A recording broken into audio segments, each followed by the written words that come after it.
Melissa Lee just did a documentary on Ryan Cohen, the meme king.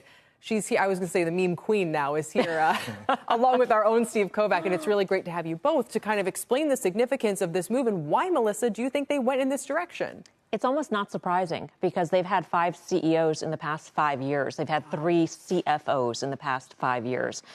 2 of the managers who they brought in as part of this big shakeup that Ryan Cohen initially embarked on when he was named as chairman of the board back in 2021, June of 2021, they've left. So this is a company that has been in real chaos and turnover ever since he took over. And he runs things, he tends to run things as if he owns the place because he's so used to being the boss. I mean, think about his background. He started Chewy, right? Sold it for $3.35 billion. At the time, the biggest e-commerce transaction to that time. Wow. And so he is an entrepreneurial How big genius, a shareholder some would is he say. In GameStop? He's the biggest shareholder. I think it's 10%. Is just over 10%, something like that. So he doesn't own it, but he is certainly influential. Yes. You said he runs it like he owns it. He runs it like he runs it like he's the sole proprietor. Like Let's sole put it that the way. effective CEO now with this change? Yeah, he is the effective CEO, and I think that's exactly what he wanted. Steve, what do people in the video game world, and maybe this is too niche of a question to ask, but what do they think GameStop's best opportunity is right now? The last time we really heard they were going to try to shake things up with NFTs, and I can imagine that hasn't gotten a lot of traction. I want to read you guys something from their earnings call. I think this is last fall, and this is from Furlong, the fired CEO. Here's what he said. The launch of our NFT marketplace supports GameStop's pursuit of long-term growth in the cryptocurrency, NFT, and Web3 gaming verticals. I don't even understand what that means. They launched this NFT platform, I think it was June or July of last year.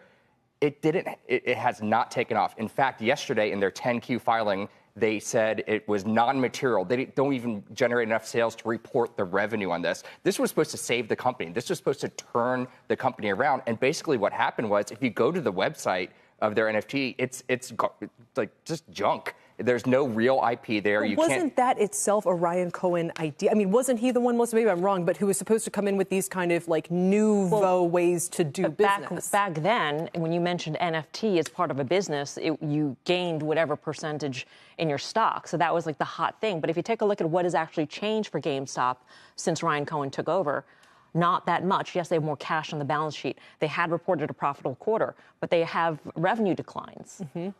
They've been cost cutting.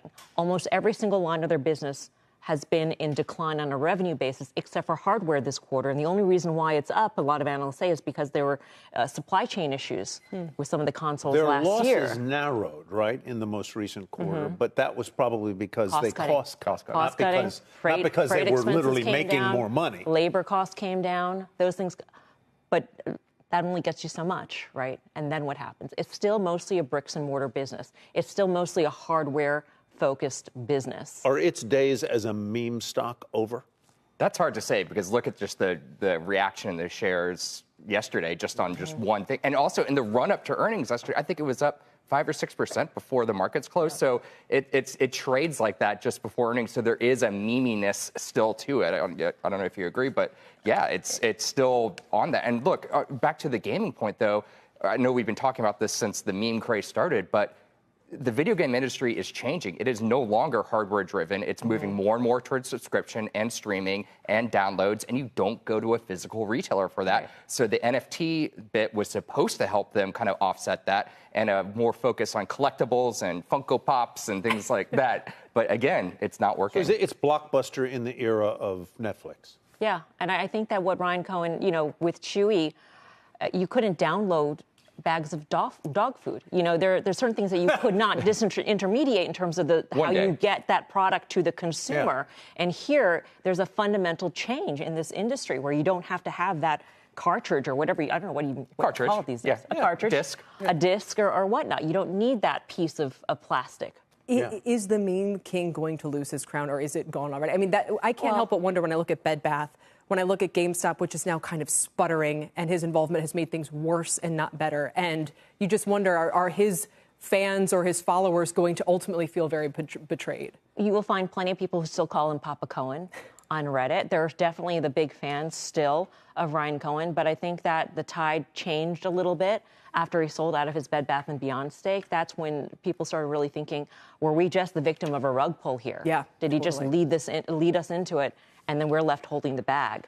So it's a little bit mixed in terms of his legacy as an activist investor. Who knows right now, right? As an entrepreneur, yes, he was brilliant. As an activist investor, he hasn't yet found success. And no color yesterday on what his plan is moving forward. Obviously, the NFT thing hasn't worked out. They canceled the earnings call, so we have no idea. And he just tweeted, not for long. Not for, exactly. That's not helpful. Yeah, very, very That's not mature. very Callous, right? Exactly. Dismissal of an executive. Exactly. Guys, thank you. All righty, quick programming note. The Making of the Meme King, the new CNBC documentary that profiles Ryan Cohen's rise to fame, will air tomorrow night, 8 p.m. Eastern. It is also available anytime. Anytime. Anytime you want it. Melissa, thank you. Steve, thank you.